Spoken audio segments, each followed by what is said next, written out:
भोजपुरिया राजा के नाम से मशहूर एक्टर पवन सिंह की नई फिल्म तेरे जैसा यार कहाँ का फर्स्ट लुक जारी कर दिया गया है।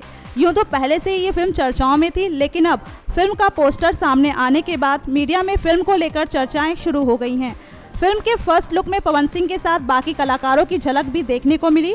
पवन सिंह के साथ फिल्म में काम करने वाली दोनों हीरोइनें यानी काजल राघवानी और अंजना सिंह भी पोस्टर में नजर आ रही हैं। फिल्म के विलन बने अवधेश मिश्रा भी पोस्टर में अपने अलग अंदाज की वजह से छाप छोड़ रहे हैं।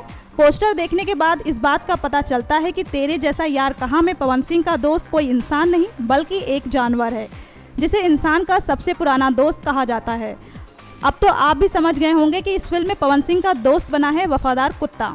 पवन सिंह और इस कुत्ते की दोस्ती को लेकर ही फिल्म का ताना बाना बुना गया है। खैर, फिल्म का फर्स्ट लुक देखने के बाद लगता है कि ये फिल्म जैकी श्रॉफ की हिंदी फिल्म तेरी मेहरबानियां से काफ़ी हद तक इंस्पायर्ड है। अब देखने वाली बात ये होगी कि ये फिल्म जब रिलीज़ होगी तो ऑडियंस को कितनी पसंद आती है।